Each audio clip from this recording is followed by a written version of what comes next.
Hey guys, questions for Rolly? Rolly, first of all, congratulations on this huge victory. Just walk through us the whole 12 rounds and you knocked them out. Yeah, I knocked him down the second round.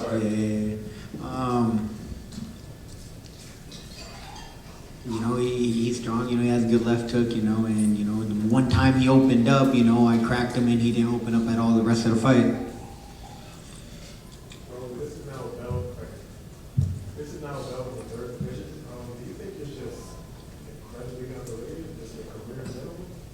They're always going to underrate me because I'm not one of these prospects that started boxing, that had a following and all that stuff. They're fresh out the amateurs, they promoted them like, oh, this is the next big thing, yada, yada, yada, all that stuff.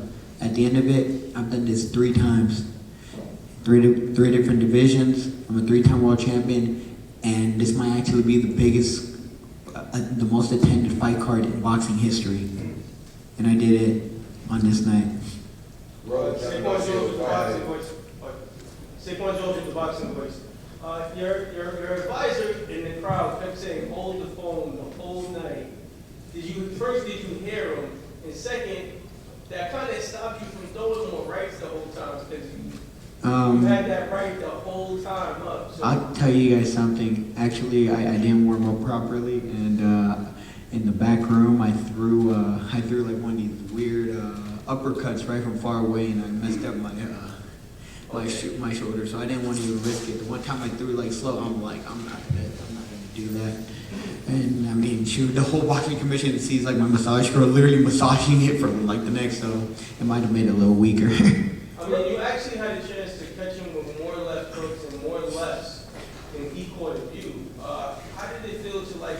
He didn't. After I dropped him, he did not take a single No, risk. that's what I'm saying. Like, how did it feel to catch him with his best punch, but you were hitting him with his best punch?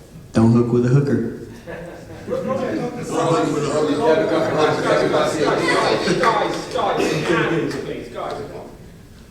Rolly, Kevin Garcia with FightHype.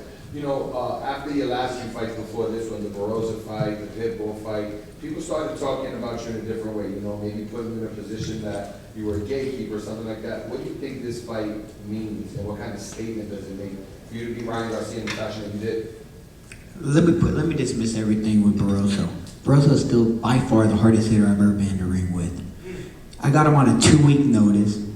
I was getting ready for Puello, you know, and you get a complete opponent change. You know, Puello's not known really as a puncher like that.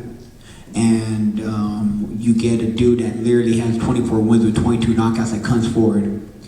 And I still adjusted little by little after a whole year layoff in a new weight division. So everyone, you guys don't, and then he goes on and knocks out O'Hara Davis. Everyone thinks that he's going to give Barboza a problem. He knocks him out in the first round because I called it. I even told O'Hara, I'm like, don't jump in.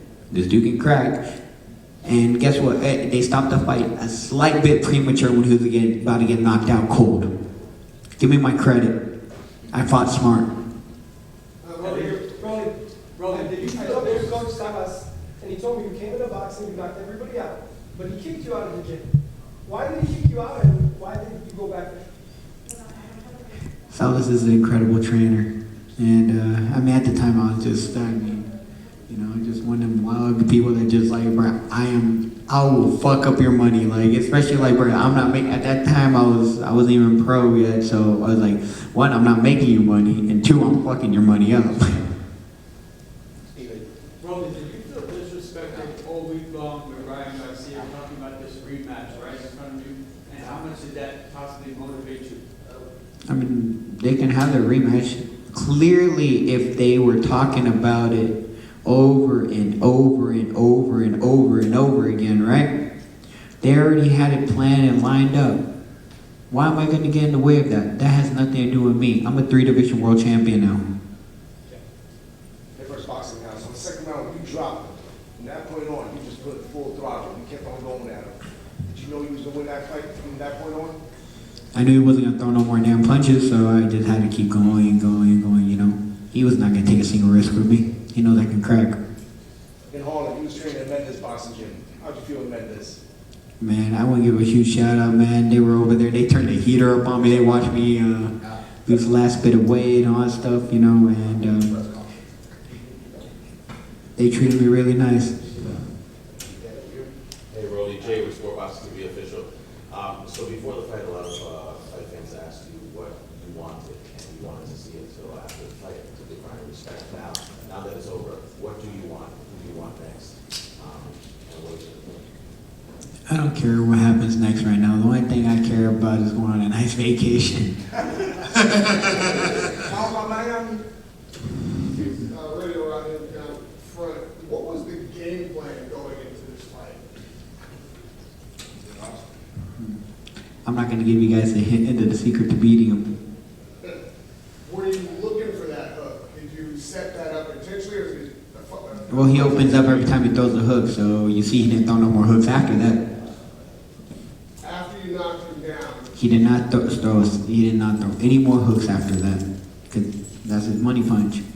Were you surprised at his lack of output? Did you think that you were going to get more fight out of Ryan Garcia tonight? Everyone that fights me has a lack of output. Every single time they throw too many punches, they get cracked. And lastly, you're very gracious about the rematch with Haney-Garcia, but what do you feel like you deserve, you earned tonight, a payday for yourself, another title shot? What are you looking at? I don't box for money. I box to be world champion, and I just did it 3 times. Woo! You're looking for a fourth? Of course. Where do you see that coming? We gotta see. Just be patient. Brody, I just wanted to ask you a question I had asked Ryan. You know, there was a lot made about like Tank Lamont's history going into that fight and what that outcome could be like based on. There was also a lot made about you and Ryan's history, you know, the sparring tape or whatever it was a big topic. How much do you think your history played into your victory tonight? And how well did you know Ryan? And was there anything that you were still like taking advantage of that you remember from the last time you guys were in the ring? If me and Ryan had 0 history, he would have got knocked out cold. He knew better than to come at me throwing punches. Probably you always been a guy that, you want to fight the best guys out there. For Ryan, for Tank, what about those guys? WBA did say that the winner of this fight would be in a position to fight John Harris, and when he takes care of, any match with it, so if he wins, they got to fight here just like, I want to fight him. He's probably the best guy at 147. Let's get it over. There's a lot of fights, man, that can be made. But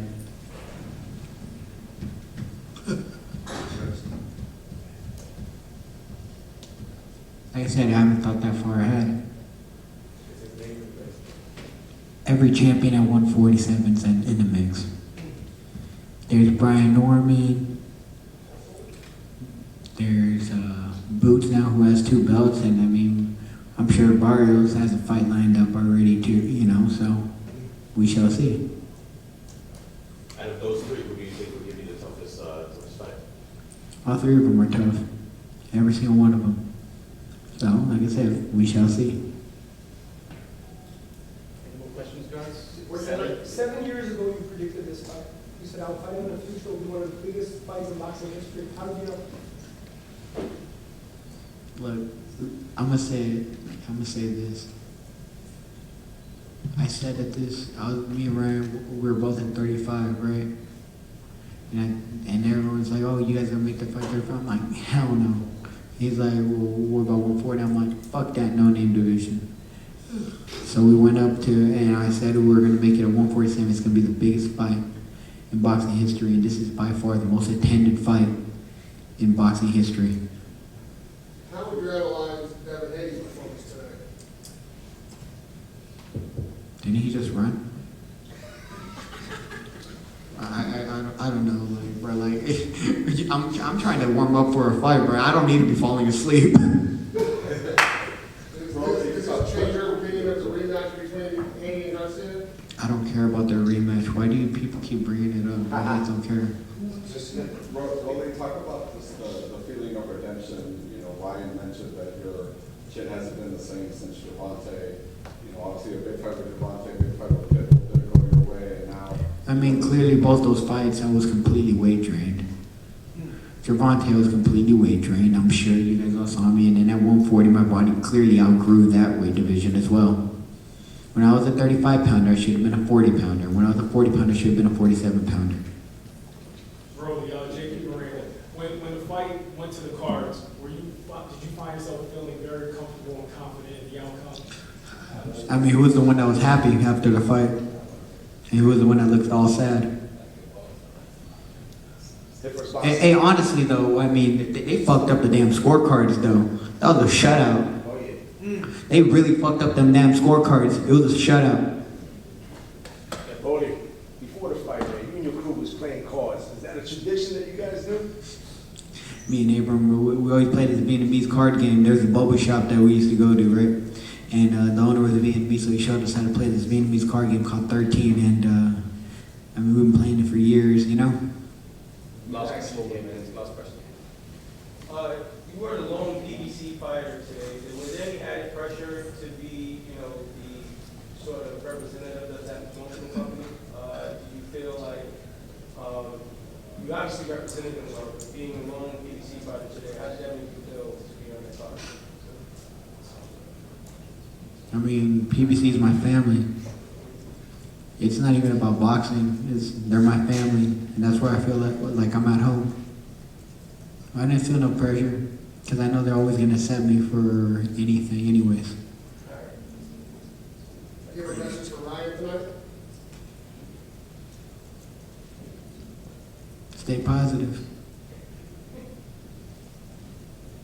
Okay, thank you, everybody. Thank you very much.